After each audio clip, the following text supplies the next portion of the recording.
The coin hit the wooden counter of the ticket window with a sharp, definitive clink, and Susanna Reed felt the world collapse into that single silver sound. She had watched him place it there. She had watched the way his fingers, rough-knuckled, sun-darkened, bearing the faded ghost of an old scar across the palm, had hesitated for just one fraction of a heartbeat before releasing it, as if letting go of that coin cost him something deeper than money. As if it cost him the last piece of a promise he had made to himself a long time ago. Arthur Quinn had not looked at her when he did it. He had stared straight at the ticket agent behind the wire grate, jaw set like carved stone, and said, "One ticket to Denver, one way." Susanna's throat had closed. One ticket, one way. The words carved themselves into her chest like initials cut into bark, permanent, indelible, brutal in their simplicity. She had known Arthur Quinn for exactly 11 days. In those 11 days, he had pulled her out of the path of a runaway freight wagon in Abilene, shared half a stale biscuit with her in the rain outside Dodge City, carried her trunk for 4 miles when the buckboard axle snapped, and told her exactly 3 things about his past, all of them half-truths wrapped around a secret so large she could feel its shape even without knowing its name. And now he was buying himself a one-way ticket out of her life with his last coin in the world.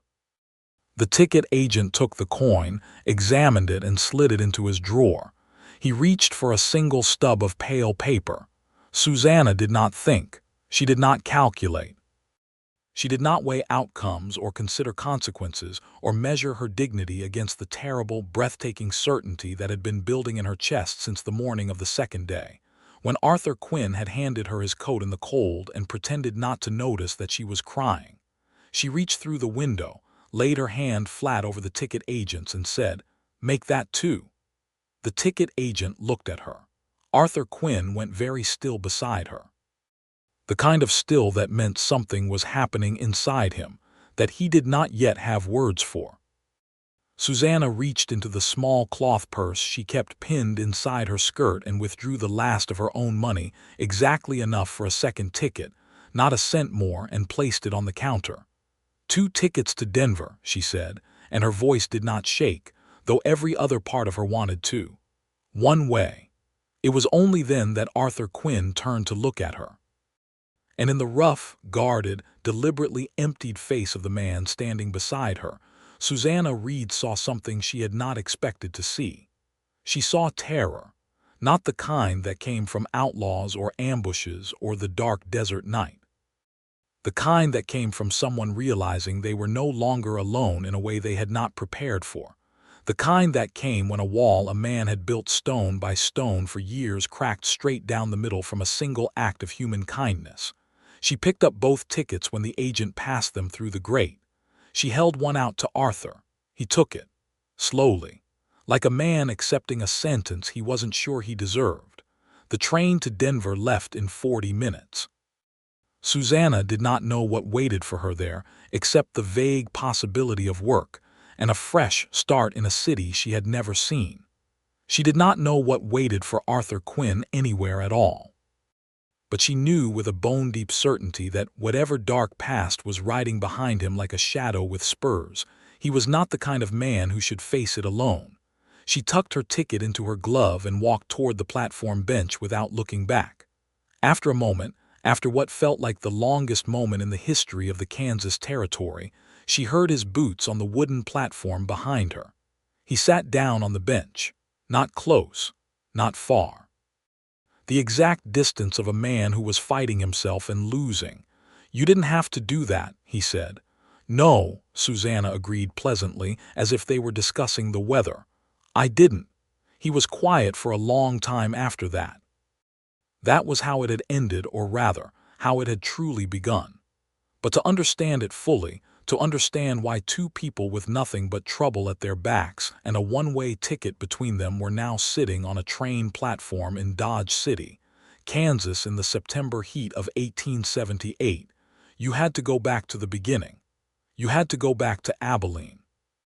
Susanna Reed had arrived in Abilene on the 3rd of September, 1878, on the eastbound Atchison, Topeka and Santa Fe line, which was, she would later recognize, an act of profound geographic irony, since she was heading west to escape a life that had run out of road in the east. She was 24 years old. She had a trunk, a carpet bag, $43, a letter of recommendation from her former employer in St. Louis, and a heart that had been broken not by any single dramatic act of betrayal, but by the slow, grinding erosion of a life that had never quite fit her. She had worked as a seamstress and sometimes as a schoolroom assistant. She had been engaged once, to a man named Thomas Hadley who had decent prospects and a forgettable face, and who had, 3 months before their wedding, decided to marry her cousin instead because her cousin had more money. Susanna had not wept over Thomas Hadley. She had packed her trunk and bought a ticket west, which told you everything important about Susanna Reed's character in a single sentence. Abilene in 1878 was no longer the roaring cattle town it had been in its heyday. The great cattle drives had shifted to Dodge City and Wichita as the railheads moved, but it still had enough commerce, enough noise, and enough human drama to feel alive in a way that St. Louis, for all its size, had never felt to Susanna. She stepped off the train onto the platform at 2:30 in the afternoon and was nearly flattened by a freight wagon. It happened fast. A team of horses spooked by something, a firecracker. A dog, nobody was entirely certain, lurched sideways on the station road, and the wagon swung its full broadside toward the wooden walkway where Susanna stood with her carpet bag in hand, still getting her bearings. She did not even have time to make a sound. A hand closed around her arm, yanked, and she was pulled hard to the left, stumbling, landing half against a hitching post and half against the solid wall of a man's chest. The wagon thundered past close enough to kick up a spray of dust and grit against her skirts. The horses shrieked and then were gone, the driver shouting curses into the distance. Susanna stood very still for 2 full breaths, her hand braced against a stranger's shirt, her heart hammering so loud she could hear it in her ears. "You all right?" The voice was low, measured, the kind of voice that had learned not to waste itself. She looked up. Arthur Quinn was approximately 28 years old, though he carried himself like a man who had lived more years than the calendar indicated. He was lean in the way of a person who had been going without more than eating well, with dark hair that needed cutting, and a jaw that needed shaving, and eyes the particular gray-green of a river just before a storm decides what it is going to do. He wore a worn canvas duster, no visible badge, and the careful blankness of expression that in the Wild West of 1878 most often meant one of 2 things: a man running from something, or a man who had been running so long he had forgotten how to stop. He was already stepping back before Susanna finished looking at him, already removing his steadying hand, already reassembling the distance between them as if it were armor. "Fine," she said. "Thank you." He nodded once, picked up his own bag from the ground, a battered leather saddlebag, and turned to walk away. Susanna watched him go. Then she looked down at her carpet bag and found that her hands were shaking, very slightly, from the residual shock of almost being killed by a freight wagon. She took a careful breath and told herself that was the end of that. It was not the end of that. She saw him again an hour later at the General Mercantile on Cedar Street, where she had gone to buy a few provisions before seeking lodgings for the night. He was standing at the counter with his back to the door, apparently engaged in a quiet, tense conversation with the proprietor, a heavy-set man with a thick mustache who was shaking his head in a way that conveyed both sympathy and firm refusal. Susanna gathered what she needed and paid. She did not stare, but she was aware of him the way you are aware of a storm on the horizon, not looking directly at it, but calibrating all your movements around the fact of its existence. She found a boarding house on 2nd Street run by a widow named Mrs. Clara Hobbs, who had a clean room and a sharp eye, and who charged $2 a week, which Susanna could manage. She ate supper in the small dining room with 3 other boarders, 2 cattle buyers from Topeka, and a young woman named Ella Marsh who worked in the telegraph office, and who had the exhausted, patient look of someone perpetually decoding other people's emergencies. That night Susanna lay on the narrow boarding house bed and listened to Abilene settle into its nighttime rhythms, the distant piano from the saloon on Buckeye, the occasional horse in the street, the wind off the plains that was already beginning to carry the first cold edge of the coming autumn, and felt, for the first time in months, something that was not quite hope but was at least adjacent to it. She did not think about Arthur Quinn. She thought about him quite a lot. The following morning she found work. The dressmaker on Texas Street, a brisk, businesslike woman named Mrs. Odette Fern, who had more orders than hands, took one look at Susanna's sample seam work and hired her on the spot at 75 cents a day, cash at the end of the week, which in the Kansas Territory of 1878 was a perfectly respectable wage for a woman working independently. Susanna was walking back to the boarding house in the mid-morning, the September sun warm on her shoulders, and a small cautious satisfaction beginning to take hold, when she encountered Arthur Quinn a second time. He was sitting on the steps outside the hardware store, elbows on his knees, studying the ground with the focused attention of a man who had run out of options and was trying to decide which of the remaining bad ones was least bad. She would have walked past. She genuinely would have. But the expression on his face, not defeat exactly, but something lonelier than defeat, something that looked like a man who had been alone for so long he had forgotten that being alone was unusual, snagged something in her chest like a hook. She stopped. She said, "The Mercantile on Cedar Street turns down work requests in the morning. They hire late afternoons after the delivery inventory." That is relevant. Arthur Quinn looked up. He recognized her. Something in his face shifted not quite into openness but into a slightly different configuration of caution. "Is that so?" he said. "It was not quite a question." "I asked the same question yesterday and received the same refusal," Susanna said.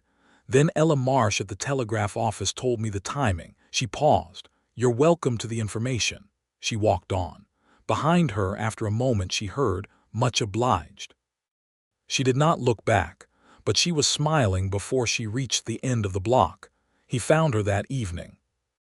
Not with any particular agenda, or at least that was how it seemed. He was simply walking the same stretch of boardwalk at the same time, and she was sitting outside the boarding house on the front step because the inside was warm and the evening air was pleasant, and he slowed and stopped and said, "They gave me 4 hours loading freight." "Good," she said. He stood there in the slowly lengthening shadow of the evening, looking like a man who wanted to leave but had forgotten how. "I'm Susanna Reed," she offered. A pause. "Arthur Quinn. Do you want to sit down, Arthur Quinn?" Another pause, the longer kind. And then, slowly, as if the decision required significant internal negotiation, he sat down on the far end of the step. They talked for an hour. Or rather, Susanna talked, and Arthur Quinn listened with the complete, attentive stillness of a man who had been so long without genuine conversation that he had forgotten to guard himself against the pleasure of it. She told him about St. Louis and the dressmaker, and the failed engagement, the last, with a brisk, unbothered frankness that made him glance sideways at her with something that might have been surprised respect. He offered very little in return.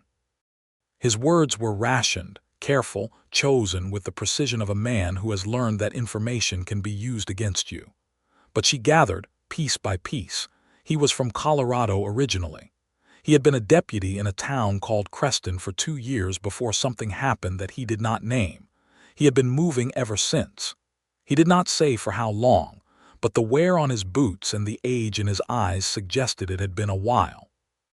He left when Mrs. Hobbs called the boarders in for the evening, rising from the step with the economy of motion of a man in good physical condition, settling his hat, looking down at her with that storm-gray gaze. "Thank you," he said, "for the information this morning." "Good luck with the freight loading," Susanna replied.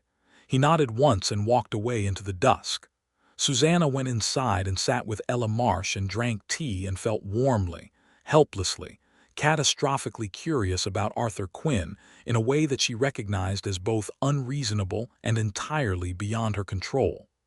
The next several days had the quality of something being built without either of them acknowledging the construction. He found work irregular, physical, the kind that required muscle and no questions, loading and unloading freight, moving grain sacks at the feed store, helping reset a fence at the edge of the stockyards. He was not boarding at Mrs. Hobbs's place. Susanna gathered he was sleeping rough somewhere on the edge of town, which was not uncommon for men who came through Abilene with nothing, but which struck her as particularly unnecessary when September in Kansas could turn cold without warning. She did not say this, not directly.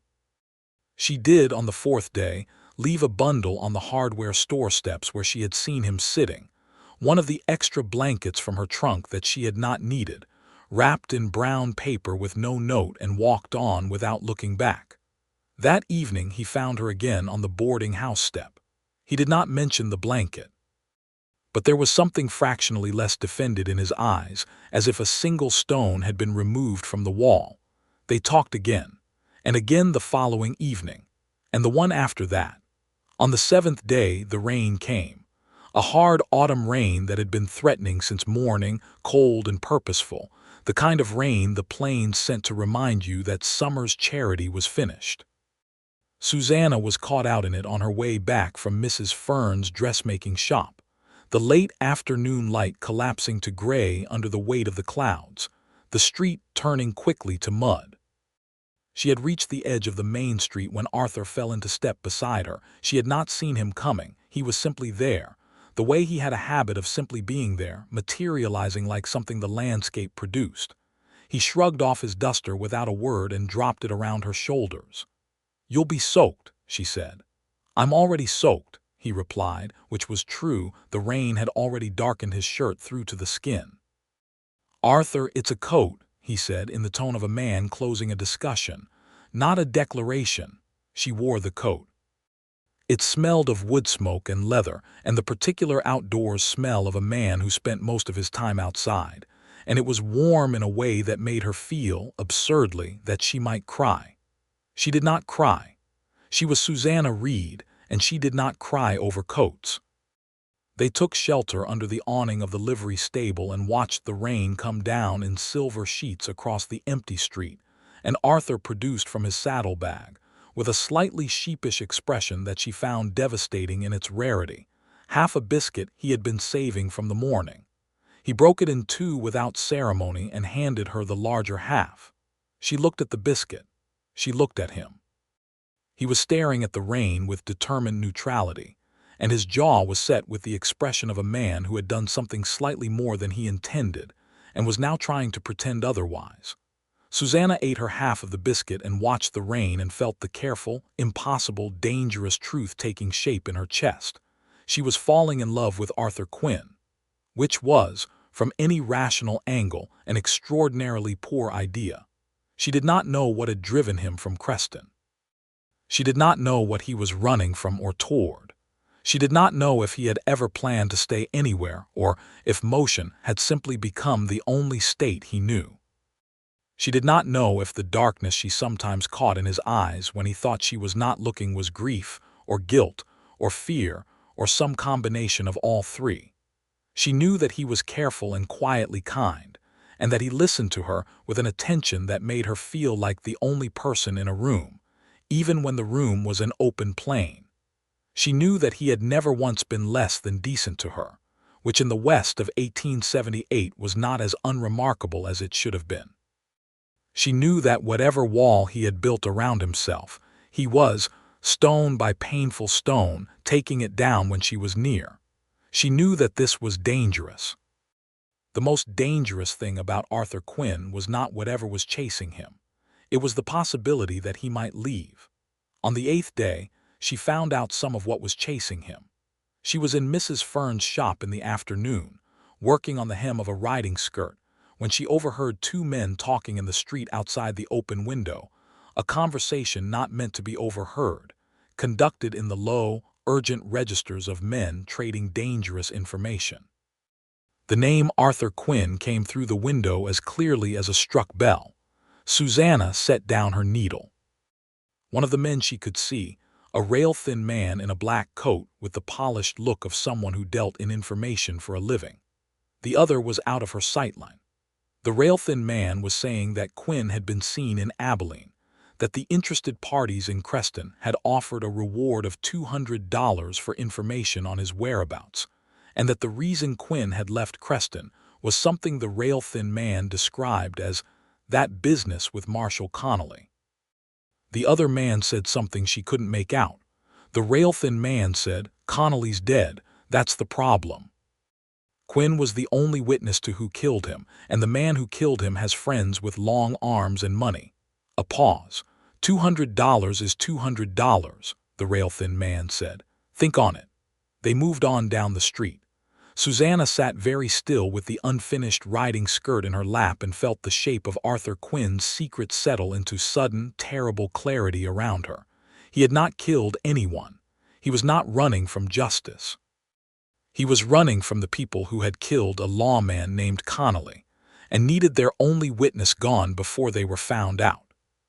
He was a man with a dark past that was not of his own making, a man who had been in the wrong place at the wrong time and had paid for it with his safety, his livelihood, and 2 years of his life. She understood now why his eyes held that particular quality of watching. You learned to watch like that when you knew something dangerous that other people knew you knew. She finished the hem with hands that were not quite steady. That evening she did not wait on the boarding house step. She found him. He was at the livery stable, where she had gathered he sometimes helped with evening duties in exchange for a place to sleep in the hayloft. She walked in without knocking. It was a livery stable. There was no door to knock on, and found him forking hay in the golden late afternoon light coming through the gaps in the timber walls. He turned when he heard her, took one look at her face and went still. "Someone is in town asking about you," she said. "A rail-thin man in a black coat." The rake went down, very slowly. His whole body reorganized itself with a quiet, controlled alertness that told her this was not the first time he had received this kind of news. "What did you hear?" he asked. His voice was perfectly level. She told him, all of it. She watched him absorb it with that extraordinary economy of expression, and then she said, "Who killed Marshall Connolly?" A long silence. The horses moved softly in their stalls. Somewhere outside, a mockingbird ran through its repertoire with cheerful indifference to human complications. "A man named Dale Prout," Arthur said finally. "He runs most of what happens in Creston, owns the bank and 2 of the saloons, and has enough local officials in his pocket to line a coat with." He paused. "I was the deputy on duty the night Connolly was shot. I saw Prout's man do it. I was close enough to testify to it in any court in the country. And Prout's man told Prout what you saw. Within the hour. By morning I had a choice between running and being next." He picked the rake back up, not because there was more hay to move, because he needed something to do with his hands. "I chose running." "For 2 years," Susanna said. "For 2 years." She watched him work and felt the truth of it, the weight of 2 years on the road, alone, no badge, no name you could use freely, no place you could stay long enough to call it home. 2 years of knowing that somewhere behind you there were men with money and long arms who needed you to stop breathing permanently. "The man outside won't report until morning," she said. "People who traffic in information hold it overnight to see if the price goes up." Arthur stopped moving, looked at her. "I know that business," Susanna said evenly. "My father was a newspaper man. I grew up watching information get traded." She held his gaze. "You should be gone before morning." Another silence. "This one different from the others. This one had an edge to it, something raw." "I know," he said. "Denver," she said. "If you're going somewhere, Denver makes sense. It's a federal territory. There's a proper court system now since statehood. And if you can reach a federal circuit court judge before Prout's men can close the gap." "You've thought about this," Arthur said. "Yes," Susanna said simply. He was looking at her in the amber stable light with that expression she was learning to read, the one that was really several expressions fighting each other for occupation of his face, the guarded and the unguarded at war with each other. "Susanna," he said, and her name in his mouth had a quality she had not heard before. Careful, almost tender, like something he was afraid to break. "You should not get involved in this." "I am already involved," she said. "I heard the conversation. That makes me a potential source of information, which means I am involved whether or not I choose to be." This was not entirely untrue, though it was also not the main reason she was standing in a livery stable telling a man she had known for 8 days that he needed to run again. He looked at her for a long time. "I'm leaving tonight," he said, her heart clenched. She kept her face neutral. "That's wise. I go through Dodge City. Denver's the destination." He paused. "There's no reason for you to come." "I know," she said. "It'll be rough going. I don't have funds for proper transport, and I know this territory well enough to navigate it, but for a woman traveling with uncertain—" "Arthur," she said. He stopped. "I know all of this," she said. "I am not asking to come." A pause. "Good," he said, and something in the single word sounded like a door closing on a room he was afraid to enter. She nodded once. She turned to leave. She walked 2 steps. "My brother has a farm outside of Denver," she said, without turning around. "He's been asking me to come for 2 years. I have a dressmaker's skill, and I have my $43, and I have a letter of recommendation and no particular reason to stay in Abilene." She paused. "I was likely going west regardless." She left without looking back. She spent the rest of the night at Mrs. Hobbs's boarding house, packing her trunk with the methodical calm of a woman who had made a decision and was not going to unmake it. She settled her account with Mrs. Hobbs, who looked at her with the knowing eyes of a woman who had seen this particular configuration of events before, and offered no comment beyond. "Mind yourself on the road." In the morning she hired a man with a buckboard to take her toward Dodge City, which was the next major rail connection heading west, and which Arthur Quinn was also heading toward. The buckboard axle broke 4 miles outside of Abilene. She was standing beside the road with her trunk at her feet, the driver examining his broken wheel with the philosophical despair of a man watching money leak out of a crack, when she heard boots in the dry grass beside the road and turned to find Arthur Quinn standing there with his saddlebag and his duster, and a look on his face that was trying very hard to be neutral and failing in small, telling ways. He looked at the trunk. He looked at her. "You need help with that," he said. "I would not say no," Susanna replied.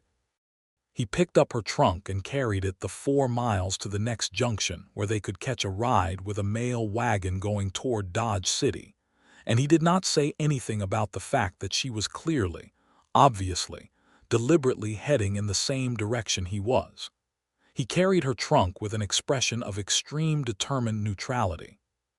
She walked beside him and felt, under the open Kansas sky, that particular quality of rightness that you recognize in retrospect as one of the organizing facts of your life. The mail wagon got them to Dodge City in 2 days, stopping overnight at a way station that had 3 small rooms and a fireplace, and a supper of bean stew and cornbread that tasted, after 2 days on the road, better than anything Susanna had eaten in a year. They sat across a rough wooden table from each other and ate, and talked more freely now than before, as if the road had worn down some of the careful distance between them. Arthur talked about Colorado, about the mountains in the early morning when the light came over the peaks and turned everything gold and cold and impossibly clear. He talked about it with a quiet longing that made Susanna understand that Colorado was not just where he was from. It was what he thought home was supposed to feel like. She talked about her brother James, who had gone west 5 years ago and built a farm on the flats outside Denver, and who wrote letters that were full of a sturdy, quiet contentment that she had envied from a distance for years. She talked about what she wanted, and she said it plainly without prettying it up. She wanted work that was her own, a place that felt like it belonged to her, and enough space around her to breathe. Arthur listened. And in the firelight of the way station, with the plains dark and enormous outside the small windows, Susanna watched his face and saw the wall not just crack but genuinely, significantly, come down. He leaned back in his chair when the supper things were cleared and looked at her across the table in the way of a man who has something to say and is deciding whether to say it. "I should tell you something," he said. "All right," she said. "The night Connolly was killed," he said, "I should have been faster." He said it without particular drama, without the rising inflection of a man seeking absolution, just as a fact he was putting down. He was my superior. He was a good man. I was 20 feet away and I heard the shot before I understood what it was, and by the time I got to him it was over. He paused. "I've run that night through my head more times than I can count."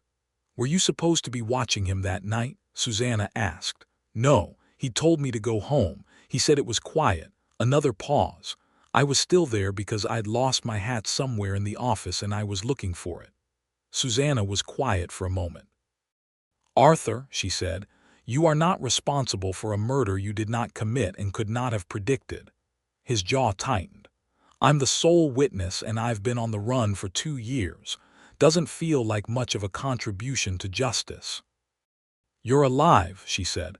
"A dead witness is no witness at all. You staying alive and reaching a proper court is exactly the contribution justice requires." She held his gaze. "You are not guilty of anything except surviving." He looked at her for a long time. "You say things," he said finally, "the way someone who's been practicing them says things." "I have been thinking them for several days," she admitted, and something shifted in his face, something that was closer to a smile than she had seen from him, a small, fractional turning up at one corner of his mouth that was quietly devastating. "Thank you," he said, quietly, sincerely. In the way of a man who meant the 2 words to carry significantly more than they typically would. "You're welcome," she said, and matched his tone precisely. They reached Dodge City the following noon, and that was when everything shifted toward the crisis that had been building since the moment a coin hit the counter of a ticket window. Dodge City in 1878 was still very much itself. The cattle trade had moved here from Abilene several years prior, and the place had the full raucous energy of a town doing significant commerce in both livestock and human vice. Front Street was perpetual motion. Cattlemen, cowboys fresh off the drive, gamblers, merchants, lawmen from the marshal's office, women in every category of circumstance. The Long Branch Saloon was already occupied and enthusiastic at noon. Arthur moved through it with his head down, and his hat brim angled in the practiced manner of a man who had learned to exist in crowded places without being properly seen. Susanna kept pace. They had made it to the far end of Front Street, near the Atchison, Topeka, and Santa Fe station where the westbound line would take them toward Colorado, when the trouble found them. There were 2 men. They were not the rail-thin man in the black coat from Abilene. These were different, rougher, the kind who were paid not to gather information but to act on it. They came from either side in a pincer movement that had the practiced quality of professional coordination, and the one on the left said, "Arthur Quinn," in the way that men say a name when it is also an accusation. Arthur stopped. Susanna stopped beside him. "You've been hard to find," said the man on the right. He was broad and had a mustache and the flat, patient eyes of someone who did this work regularly. "Mr. Prout would like a word." "Mr. Prout can want," Arthur said, a silence, the kind that precedes decisions. "Sir." The word came from behind the 2 men. They turned. The man who had spoken was standing in the doorway of the marshal's office, which they had, Susanna realized, stopped almost directly in front of. He was of medium height, with a star on his chest and the watchful, unhurried authority of a lawman who had been doing the job long enough to recognize trouble in its earliest stages. "I don't believe I know you 2 gentlemen." "We're having a private conversation," said the one with the mustache. "On my street," said the lawman pleasantly. "I'm curious about private conversations on my street. It's a professional character flaw." He looked at Arthur. "You all right, friend?" "Getting there," Arthur said. The 2 men from Creston assessed the situation, the badge, the open doorway, the fact that Dodge City's Front Street was currently populated by several dozen witnesses and at least 2 other visible lawmen, and made the calculation that professionals made in such situations. They stepped back. The one with the mustache gave Arthur a look that communicated a clear message about future encounters, and then they walked away in the direction of the Long Branch saloon. Arthur exhaled, one single controlled breath. "Thank you," he said to the lawman. "Advice," the lawman said, not unkindly. "Whatever your business is with those two, get out of Dodge City before they finish their drinks. The next encounter may not happen in front of my office." "Noted," Arthur said. They were at the station within 15 minutes. Susanna's pulse had not entirely settled. Arthur was very quiet, the controlled quiet of a man running calculations on risk and time, and the number of men Dale Pruitt was evidently willing to deploy across the Kansas territory. They joined the queue at the ticket window. It was not a long queue. There was a couple ahead of them, a family with a great deal of luggage after them, and the window agent was efficient. It all moved quickly. They reached the window. Susanna watched Arthur reach into his coat, into the inner pocket where she knew from 11 days of observation that he kept his money. She watched him count what was there with his eyes down. She watched something pass over his face, not quite resignation, but the particular expression of a man doing arithmetic that does not add up. He had not told her he was out of money. He would not have told her that. It was exactly the kind of thing Arthur Quinn would absorb in silence and work around. He placed the coin on the counter, a single silver dollar, the last one. "One ticket to Denver," he said. "One way." Susanna's heart broke and then, in the same instant, made its decision. She did not stop to examine the decision. She reached through the window and bought them both out of Dodge City and into whatever came next. And when she handed Arthur his ticket and sat down on the platform bench and heard his boots behind her and felt him sit down beside her, she understood with complete, unwavering certainty that the decision was right. He sat beside her in the autumn sun and said, "You didn't have to do that," and she said, "No, I didn't." And in the space that followed, something settled between them that had been unstable for 11 days. He was the first to speak again after a long and strangely comfortable silence. "Why?" he asked, not aggressively, just honestly. The question of a man who genuinely needed to know. Susanna considered the answer. She had been thinking about it, on some level, since the moment she had reached through the window. The honest answer was several things at once. She was going west anyway. She was not going to leave a man with Pruitt's hired people behind him and one coin to his name to navigate Colorado alone, and she had stopped being able to imagine the next 24 hours of her life without Arthur Quinn somewhere in them. She said the first and second. She kept the third to herself.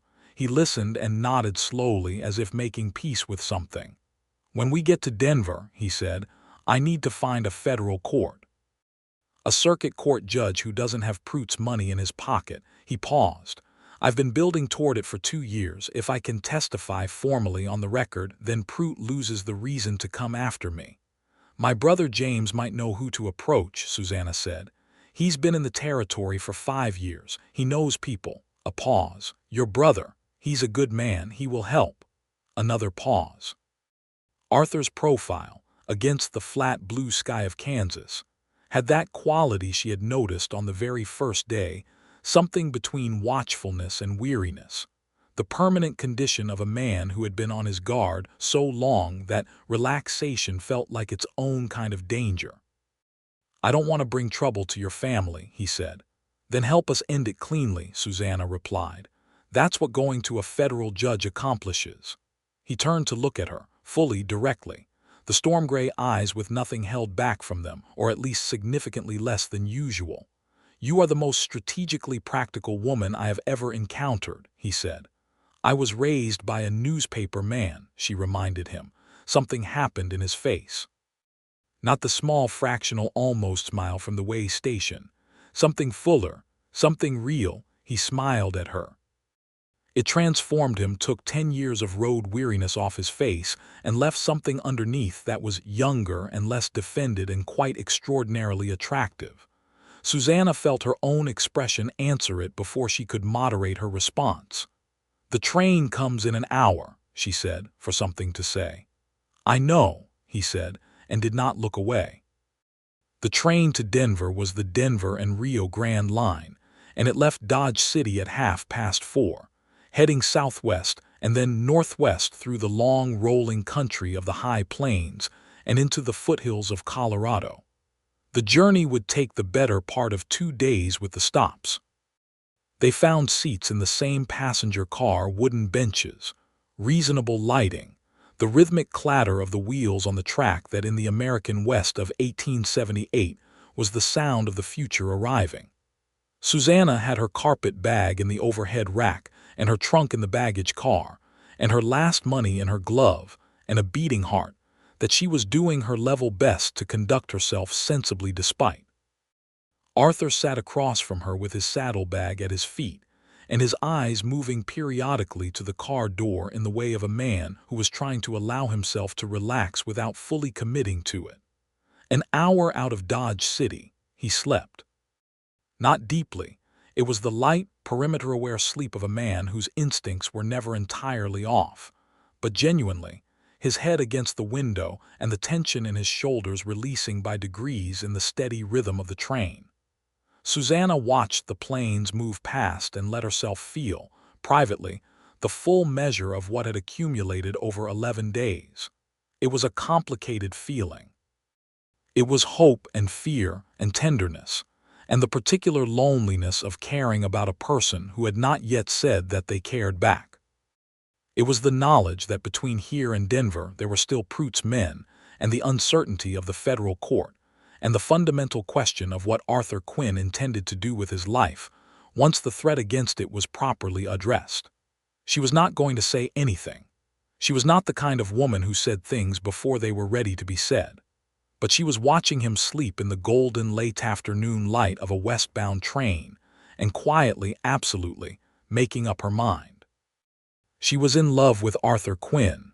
She was not going to unlove him because it was complicated. She was going to handle the complications and see where the honest part of it took them. He woke after an hour unhurried, coming back to himself the way he did everything quietly with complete awareness. He looked at her across the narrow aisle. "You should sleep," he said. "I will," she said. "Tell me something." A pause, the wheels on the track, the darkening sky outside. "What do you want to know? What you did before you were a deputy in Creston." A longer pause, but he answered. "I worked cattle, 4 years, ranging out of Colorado and New Mexico. Then a man I'd ridden with went into law and asked me to join him." He paused. "That man was Connolly." Susanna was quiet, understanding reconfiguring itself. "He was the one who hired you," she said. "He was the closest thing I'd had to a mentor since I was 15, Arthur said simply. "He was a good man and a good lawman, and he was killed because he got too close to Prout's operation." He looked at his hands. "Going back to testify is not just strategy. It is something I owe him." "Then we will make sure you get to do it," Susanna said. He looked at her. The full, direct look that she was beginning to understand was his most honest expression. The one he only deployed when the wall was entirely down. "Why do you keep saying we?" he said, not accusingly, genuinely curious. "Because I am here," she said, "and I am going where you're going. And because at some point in the last 11 days you became my concern, Arthur Quinn, and I am not the kind of woman who abandons her concerns." A silence, the kind that had weight. "Is that what I am?" he said. "A concern." She held his gaze. "Among other things." The train rocked gently on the track. Outside, the first hint of the Colorado high country was beginning in the quality of the air, something crisper and more demanding than Kansas. "Susanna," he said. "Yes." He was quiet for a long moment. She could see him working towards something, could see the careful, methodical way he approached words that carried weight, the same way he carried her trunk, with deliberate care. "I don't know what's on the other side of all this," he said. "I don't know what happens after Denver and the federal court. I've been in motion for 2 years and I don't know what stopping looks like for me." He paused. "I want to be honest with you about that." "Thank you," she said. "That is honest." "I also want to be honest about something else," he said, and the slight roughening of his voice was something she had not heard before. She waited. "In 11 days," he said, You have been the first person I have not wanted to leave." He looked at her steadily. "I don't know what to do with that yet, but I want you to know it's true." The train moved through the darkening country, and the stars came out over Colorado, and Susanna Reed sat across from Arthur Quinn with a train ticket he could not have bought without her, and felt the shape of the future arranging itself around that sentence. "I know what to do with it," she said quietly. "We get to Denver, you testify, we see what comes after." She paused. "That's enough for now." He nodded, slowly, like a man accepting terms he had not expected to be fair. They reached the foothills, with the night fully settled around them. The temperature dropped, and Susanna pulled her coat tighter, and Arthur, without making an event of it, moved from the bench across the aisle to the seat beside her, and the warmth of his shoulder against hers in the cold night air was something she noted and did not remark on, and held close. She slept eventually, leaning slightly against him, and in the morning when she woke they were in Colorado, and his shoulder was still warm against hers, and he was awake and watching the mountains materialize in the dawn light, with an expression that was so open and unguarded and full of a longing that looked like coming home, that she kept her eyes nearly closed for several minutes to let him have it privately. The mountains were extraordinary. She had not been west of Kansas before, and the sudden, massive presence of the Rockies against the morning sky was something no description fully prepared you for. The sheer scale of them, the way they reorganized the horizon, the cold clarity of the light at elevation. "They are exactly as you described them," she said. He turned and found her awake. Something crossed his face, caught out in his unguarded moment, and then settled into something easier. "They're better in person." "They are," she agreed. They rode into Denver by mid-morning. The city was substantial. Colorado had been a state for 2 years by 1878, and Denver bore the marks of a place in active, ambitious construction, wide streets and brick buildings going up alongside older frame structures, the particular energy of a place that was reinventing itself faster than it could document the process. The train station was busy and newly built and smelled of coal smoke and possibility. James Reed was at the station to meet them. Susanna had sent a telegram from Dodge City, and her brother had come, which was exactly the kind of dependable thing James Reed did. He was 30 years old and looked like Susanna, the same light brown hair and direct gaze, with the additional weathering of 5 years of Colorado sun and the settled, unflappable ease of a man content in his life. He looked at Susanna, and then at Arthur standing beside her with the particular configuration of a man ready to be evaluated and uncertain whether he should be, and back at Susanna. "This is Arthur Quinn," Susanna said. "He needs a federal circuit court judge." James absorbed this with admirable speed. He shook Arthur's hand and said, "I know a man, we'll talk over supper." It was, Susanna thought, an excellent beginning. James Reed's farm was 8 miles outside Denver on the eastern slope, a proper homestead with a solid house and a barn and 30-odd acres that were doing well enough.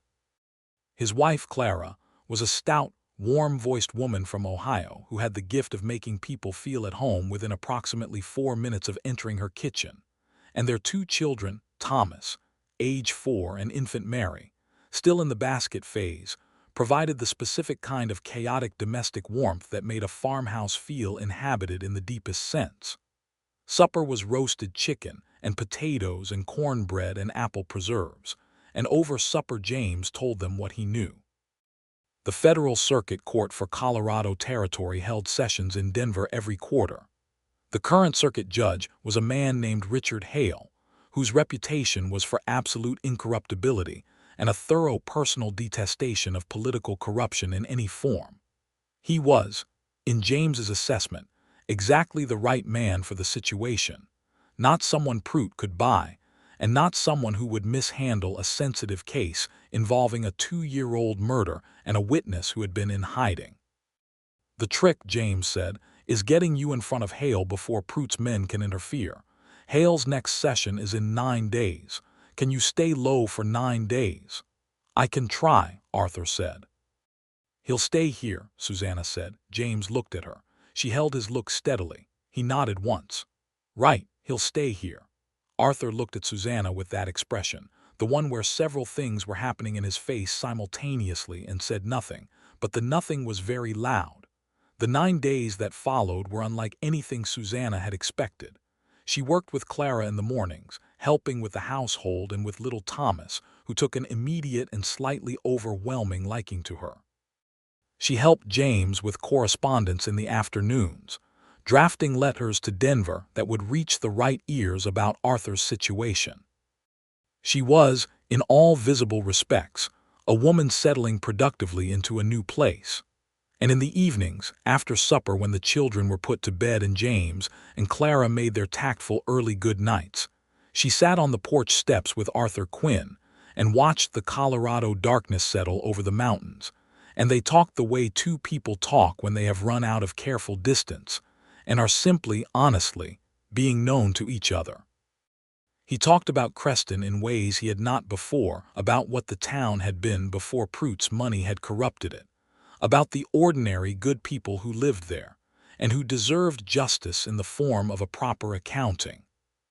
He talked about what he wanted when this was over, quietly, tentatively, like a man not used to wanting things, and what he wanted was simple: a place, something fixed, something that was his. She told him about her parents, both gone now, her father's newspaper office and the way she had grown up in it, the smell of ink and the rhythm of deadline and the particular kind of person you became when you grew up around the daily urgency of making sure the truth got told. She told him about the loneliness of St. Louis and the engagement that had dissolved and the essential truth that she had known for years, that the life she wanted was not the life she was living. "What does the life you want look like?" he asked one evening when the stars were very bright and the air was sharp with the first serious edge of autumn. She thought about it. "It looks like this," she said, surprising herself with the simplicity of it. "More or less, work that's my own, a place with air you can breathe, people I care about." He was quiet. "What does yours look like?" she asked. He turned to look at her.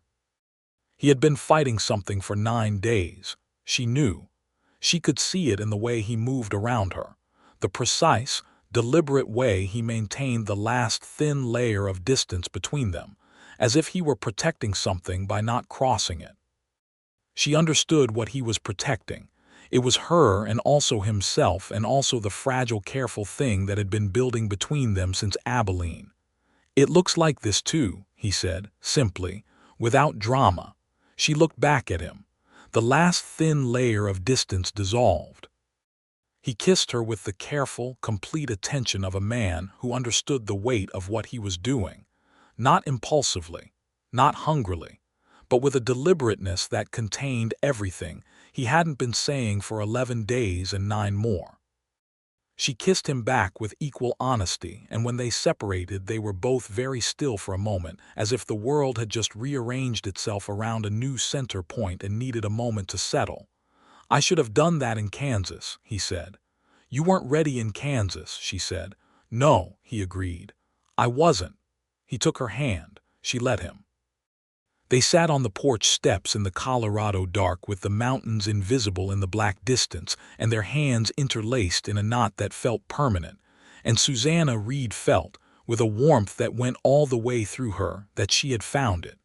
Not a perfect life or a simple one or one without risk, but the right one, the one that fit. The 9th day came. Arthur went before Judge Richard Hale at the federal courthouse in Denver with James Reed standing as a character witness, and a Denver attorney named William Chambers, who James had arranged, presenting Arthur's testimony. Susanna waited. She sat in the corridor outside the courtroom on a wooden bench and waited with her hands folded and her spine straight, and the precise, controlled patience of a woman who had learned that some things could not be hurried. James came out after 2 hours with a face that was not giving anything away, which told her it had been significant, and said, "Hale issued a warrant." She exhaled. A long, slow, complete exhale. "For Pruitt?" she asked. "For Pruitt and his man Walsh, who Hale apparently has had suspicions about for some time quite independently." James sat down beside her. Quinn's testimony was corroborated by 2 other Creston witnesses who had already filed separately. Hale's people have been building this case on their own. Arthur walked into an open door. "And the threat against him?" Susanna asked. "Once Pruitt is under arrest, the financial motivation for silencing a witness ceases to exist." Hales made arrangements to notify the U.S. Marshals Service. James paused. "It's not instantaneous. These things take time to fully play out, but the machinery of justice is in motion." He looked at her. "He's free, Susanna. He can stop running." She nodded. She was not going to cry in the corridor of the federal courthouse. She was absolutely not. She might have cried a small amount, no more than a respectable amount, the kind that nobody felt any need to comment on. Arthur came out of the courtroom 10 minutes later. He stopped in the corridor and looked at her with an expression she had not seen on him before, not happiness exactly, not yet, but the very first stages of what happened when a burden a man had been carrying for 2 years was lifted. The unclenching. The strange, fragile, overwhelming experience of being able to put something down. She stood up. She walked to him. She put her arms around him, and he put his arms around her, and they stood in the corridor of the Denver Federal Courthouse while the world they were standing in reformed itself into something entirely new. "It's done?" she asked against his shoulder. "It started," he said. "Hale says the case will take months to fully prosecute, but I'm a named witness of record in a federal proceeding. Pruitt's men have no legal or strategic interest in touching me now." He paused. "The warrant went out this morning by telegraph. Pruitt will be in custody before the week is out, if the Marshal's service is as efficient as Hale implies." "They are," James said from behind them, with the tone of a man pretending he had not just witnessed an emotionally significant embrace. "Hale doesn't keep inefficient people." Arthur released Susanna and looked at James with the expression of a man who wanted very much to say something significant and did not quite have the architecture for it yet. "I owe you more than I can calculate right now," he said. "You can help me fence the north field in November," James said. "We'll call it square." Arthur nodded, and something about the straightforward practicality of it, the implication of being somewhere in November, of a future that extended beyond the next crisis, hit him visibly, a small shift in the eyes that was the beginning of believing in a tomorrow. They went back to the farm. In the weeks that followed, the world rebuilt itself around a new arrangement. Dale Pruitt was arrested in Creston 7 days after the warrant, exactly as Hale had projected. His man Walsh, who had fired the shot that killed Connolly, was arrested the following day in Pueblo. The case would go to formal trial in the spring, and Arthur would be called to testify in person, but the legal machinery was firmly in motion, and the threat that had shadowed him for 2 years was definitively, officially over. Arthur Quinn was a free man for the first time since the night he had gone back to the Creston Marshal's office looking for his hat. He did not know, for a few days, what to do with that. Freedom after 2 years of constrained, hunted movement was a complicated thing. He was useful on James's farm, genuinely, practically useful, in the way of a man who had worked cattle and learned the 1,000 small competencies of life on the land, and James received his help with the easy, undemanding manner that Susanna had always loved about her brother. She watched Arthur find his footing in the new circumstances with the same patient attention she had applied to everything about him since Abilene. He was happy on the land. She could see it. Not performing contentment, but genuinely experiencing it, the settling of a restless man into terrain that suited him. He worked in the mornings and talked to James in the evenings, and in the in-between times he found her, the way he had been finding her since a hardware store step in Abilene, with the steady, inevitable gravity of a man who had located his direction. 3 weeks after the courthouse, he found her on the porch in the early evening, Clara's kitchen lamp warm behind the glass, the Colorado evening spreading itself out across the foothills in shades of amber and blue. He sat beside her on the porch steps. He was quiet for a moment in the particular way that meant he was working towards something. "I have been thinking," he said. "I know," she said. He looked at her. "How do you know?" "You have a thinking expression," she said. "You've been wearing it for 3 days." The small almost smile, then the full one. Then his voice, quiet and direct in the Colorado dusk. "I want to stay here, Not on James's farm, he has his own life and I'd not encroach on that, but near here, the territory, he paused. I want to file a land claim. There's homestead land 20 miles north of here at the edge of the valley where the water is reliable. I have enough between my back wages from the legal proceedings and what I've put aside to start. Susanna waited. I want to do it properly, he said. I want to build something and stay in it. He stopped, recalibrated. Looked at her fully. I want to do all of those things with you if you are willing. The evening was very still. A horse moved somewhere in James's barn. Little Thomas's voice carried briefly through the farmhouse wall, happy and indistinct, and then was quiet. Arthur Quinn, Susanna said. Yes, he said. Are you asking me to marry you on a porch step without a ring while listing land improvements? The full smile. I am. Good, she said. Yes, he exhaled. The deep, complete kind that meant something had settled. There is no ring, he said. I noticed, she said. I will get you a ring, he said, with a seriousness that made her want to laugh and love him in the same instant. A proper one when there is money. I know you will, she said. I'm not concerned about the ring. I am, he said. I know, she said. It's very like you to be. He kissed her then, on the porch steps in the Colorado dusk with the mountains darkening in the distance and Clara's kitchen lamp warm behind the glass and the full, unencumbered future stretching out in front of them like country that was finally, genuinely, theirs to cross. They were married in Denver 6 weeks later, in December of 1878, at the Union Church on Larimer Street. With James and Clara as witnesses and little Thomas in attendance, serving primarily as chaos enthusiast. Ella Marsh, who had by a pleasing coincidence transferred to the Denver telegraph office in October, came and wept with productive happiness throughout the ceremony. The ring Arthur had promised her was a narrow gold band that he had saved for with the focused determination of a man who considered debts of honor to be the most serious kind. He put it on her finger in the church, and held her hand afterward with the particular tightness of a man holding something he had been afraid to want. They spent the winter on James's farm while Arthur filed the land claim on the valley property and began the first stages of building, working in the cold mornings and coming into Clara's kitchen in the evenings with the reddened hands and specific exhaustion of productive physical work. Susanna worked with Clara and established, through correspondence with Mrs. Fern back in Abilene and 2 dressmakers in Denver, a reliable stream of commission work that would serve as steady income while the farm found its feet.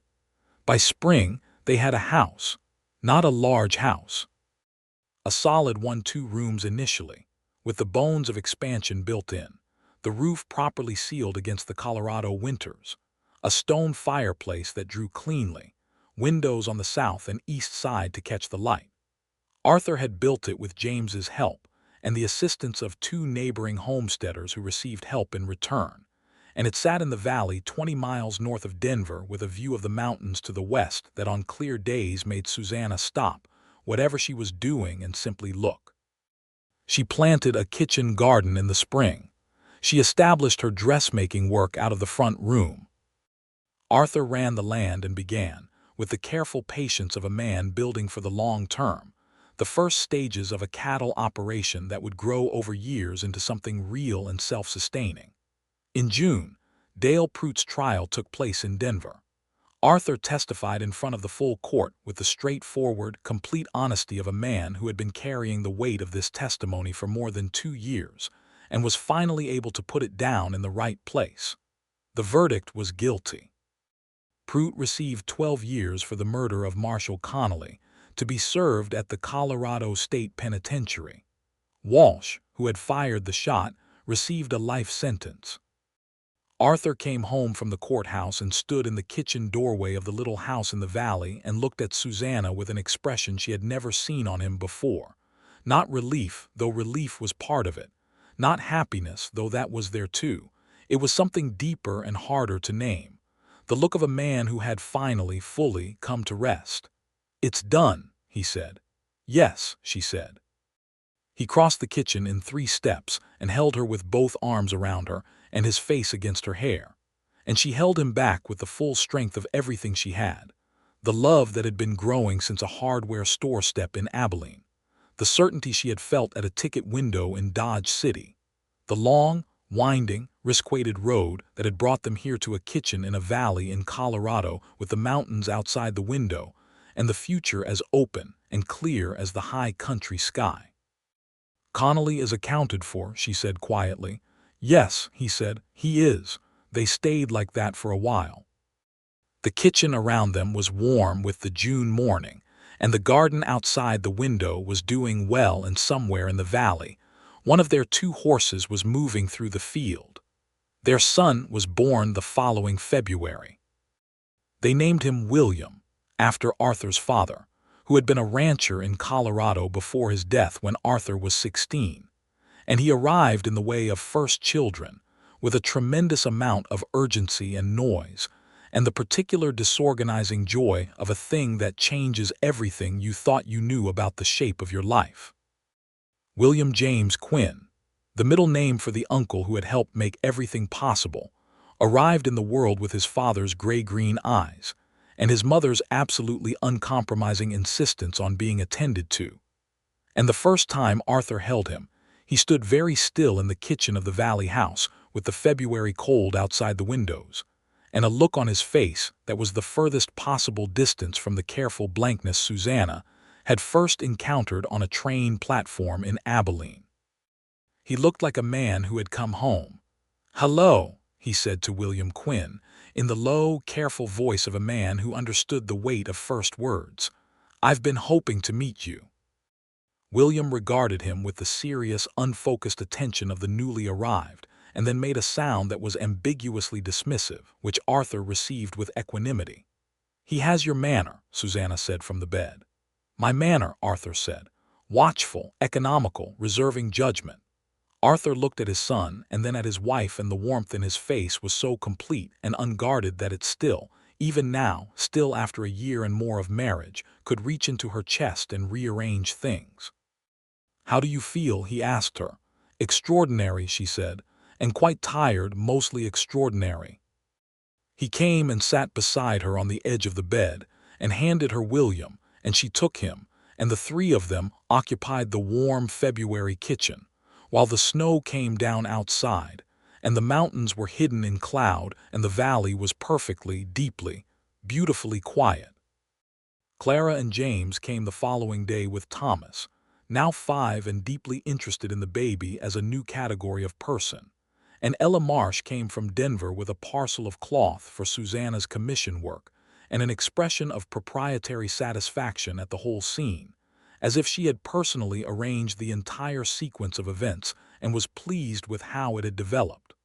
Life continued. The farm grew in the methodical way of things built on real foundations. Arthur ran his small cattle operation with the same careful, patient attention he brought to everything, and it earned its ground steadily, season by season.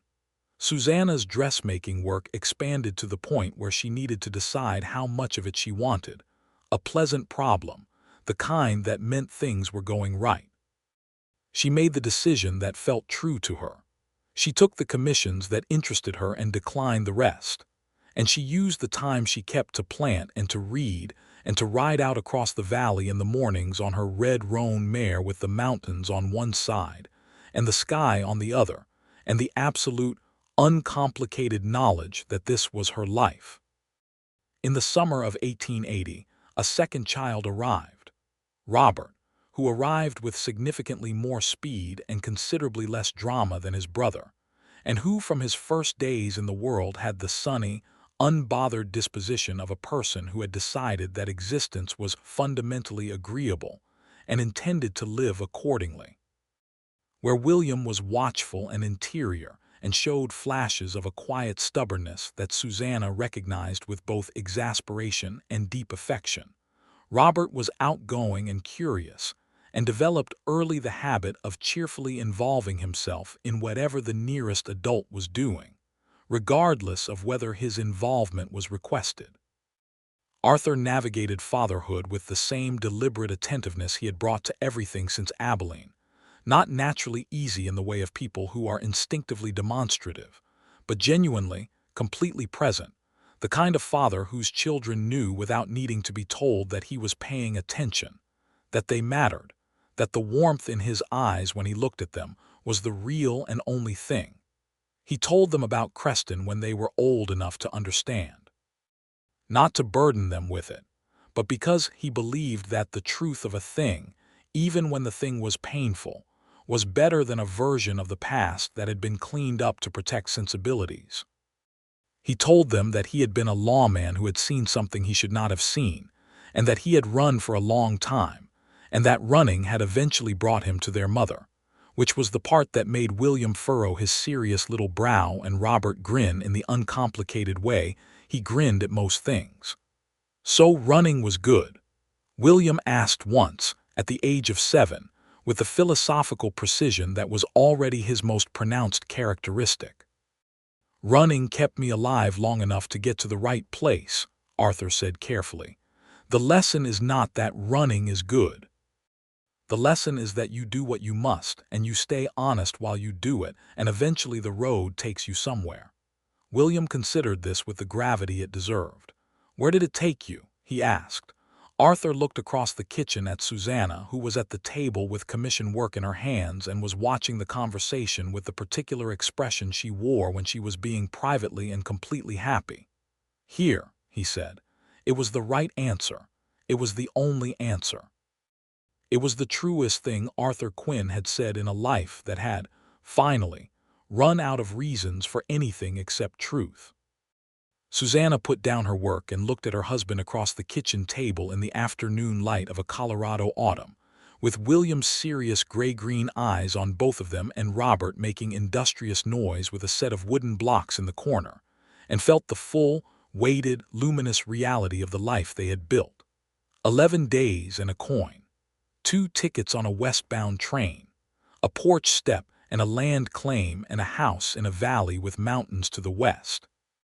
A murdered lawman properly accounted for, and a man who had run for 2 years finally, firmly, stopped. 2 boys with their parents' best qualities distributed between them in the particular way that children arrange their inheritances, never quite as you predict, the farm in the valley, the garden she had planted in the first spring, the red roan mare, the letters that still came from Ella Marsh and from Mrs. Fern in Abilene, and from the Denver dressmakers with whom Susanna had built a real professional correspondence over the years.